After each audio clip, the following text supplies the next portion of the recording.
سلامونه مینه او درنښت ومنئ. ارشاد الله سعادت یم او د پاتې باران د ناول اوومې برخې سره حاضر یم. تاسو په شپږمه برخه کې واورید چې غزن څانګې ته د مینې اظهار کوي او څانګه ورته وایي ستا په مینه باور نه، ایمان لرم. راځئ چې وګورو نور څه پیښیږي. پاتې باران دی اوومه برخه.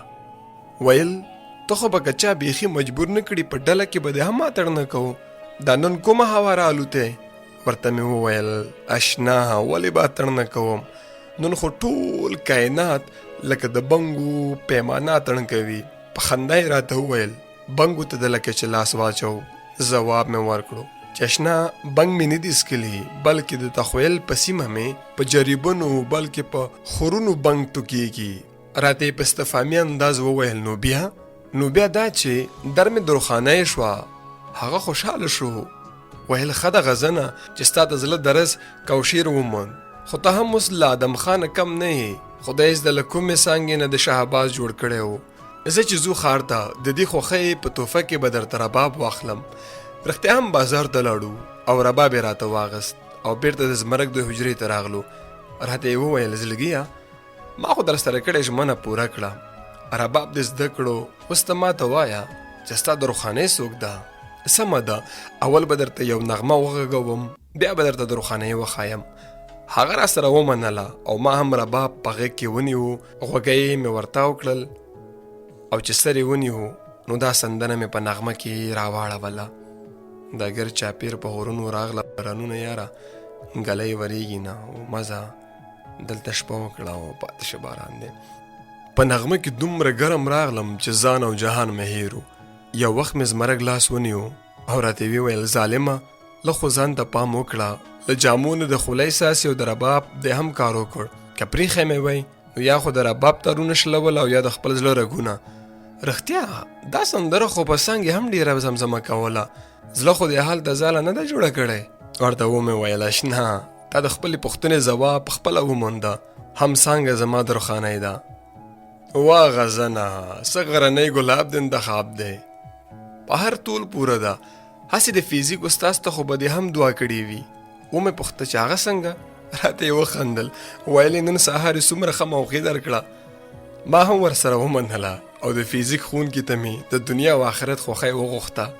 زمرک راته وویل زه به د کتاب په کرښو کې ډوب شم، اوس ستا او ستا د رباب خوښه. آرام کوئ او که د ماښام ډوډۍ ته یې سارېږئ. ناوخته و، بخښنه مې ترې وغوښته او خپل کور ته لاړم. بیا نو چې کله لیسې ته لاړم کله به مې د څانګې سره په خوله خبرې کولې او کله په سترګو، خو د ازموینو لپاره مو تیاری هم کوله. یو ورځ یې راته وویل غزنه ایله څو ورځې پاتې دي، زه خو به هر کال د اوړي په رخصتیو کې وطن ته تلم، خو دا ځل مې زړه درځېږي، هسې نه چې پلار مې د بېرته راتلو مخالفت وکړي. ما ورته وویل مه ډارېږه، پلار به دې ولې مخالفت کوي؟ ته خو دلته هم د خپل ورور سره اوسېږي. هغې یو څو وړه سویلی وکړه، ویې ویل دا خبره نه ده. د لیسې په دوره کې هم د کلي خلکو زما د پلار په هکله پسپسک کوو چې پیغله لورې مکتب وایي، په کلي کې خو بیبي شي غټ څادر په سر کړي. خدای خبر چې پېښور کې څنګه ژوند تېروي. زموږ خلک بل راز دي، هغوی وایي چې هلک هم پاکولتهي شي نو له اسلامه لاس وینځئ او د نجونو لپاره خو د پوهنتون تصور هم نشي کولی. آخر پلار غریب به مې تر کومه په غوږونو کې مالوچ ګرځوي. غزنه زه خو ډېر پریشانه یم، خدای خبر څه به کېږي. د څانګې خبرو خفه کړم، سترګې مې لمدې شوې. له ځان سره مې وویل آخر تر کومه به موږ داسې یو؟ کله به زموږ د غرونو په جنګ ځپلو کنډورو کې د دړګیو پر ځای د علم څراغونه روښانه شي. خو بیا مې خپل ځان په کابو کې راوست او څانګې ته مې داسې ډاډ ورکول پیل کړل. څانګې مه خفه کېږه، داسې به نه کېږي. ستا پلار د ناوړه روایاتو خلاف بغاوت کړی دی چې ستا د ښوونې روزنې دومره غم یې وخوړو، خامخا به د پوهنتون ته هم را پرېږدي. خو دا راته ووایه چې پوهنځی به کوم یو انتخابوي؟ ته ووایه ته به کوم پوهنځی انتخابوي؟ ما ورته وویل زه خو ستا د مینې د سندرو خبرو او رباب سره اشنا کړم، ادبیات به وایم. که د زړه خبره درته وکړم زما هم ادبیات خوښ دي. د ادبیاتو د ښوونکي دا خبره مې په زړه لګېدلی چې ادب د ژوند تفسیر او د هغې بدلون لپاره وسله او استدلال دی. زما همدغه هڅه ده چې ژبه او استدلال زده کړم چې په ټولنه کې کره او کوټه خبرې او روایتونه بیل شي، نو بیا به بدلون هم امکان پیدا کړي. ګنې ګمان مې نشي چې زموږ د پرمختګ دا وړی شړی شي. خو رښتیا دا راته ووایه چې رباب د څه لپاره زده کړ؟ په مسکا مې ورته وویل په رباب کې مې تا پسې ویر کاوه. دا لنډۍ ده نه ده اورېدلی. رباب زما په غېږ کې راکړی او زه مې د خپلې ځوانۍ ویر پکې کوم. غزنه اوس هم ویر کوي؟ نه، اوس خوشحاله یم. نو بیا ولې راته د ویر لنډۍ وایې؟ ښه غوږ شه، بله درته وایم. خدای دې زما د غېږ رباب کړه، خدای دې زما د غېږ رباب کړه او چننګي دې له غوږیو تاوومه. لنډۍ مې وویله خو سملاسي پرې پښیمانه شوم. هېڅ نه شو کېدی. اوبه له ورخه تېرې وې، څانګه له حیا نه لکه مړه سره شوه. اوږده باڼه یې ښکته کړل او غلی شوه. څو شېبې ما نه هم د خبرو چل هېر شو. خو بیا مې د لنډۍ د اغېزې د پټولو په نیت ورته وویل رښتیا له ازموینو وروسته به په لیسه کې د کانکور کورسونه پیلېږي، ته ورته یې سارېږي او که وطن ته به ځې. خبرې یې پیل کړې خو په لهجه کې د لنډۍ نه د راپیدا شوي حیا رنګ محسوسېده. ویلې نه، ورور مې د ازموینو نیټه پلار ته لیږلې ده، راځي به زه نشم یې سارېدی. البته کتابونه او نوټونه به له ځان سره یوسم. که پلار مې د لوړو زده کړو لپاره قانع کړی شو، تیاری به هم وکړم او کانکور ته به ځان هم راورسوم. امتحانونه راغلل او تیر شول. د خدای فضل و زه څانګه او زمرک په ښو نمبرو بریالي شو. د نتایجو په ورځ مدیر صاحب ټول زده کوونکي کتار ودرول او وویل د 12م ټولګي د زده کوونکو لپاره میلمستیا ترتیبوو. د لیسې ټولو شاګردانو ته بلنه ورکوو. د بریلیکونو ورکړه او یو سټیج ډرامګۍ د غونډې برخې دي، خو چای، شربت او ځینې نور څه به هم وي.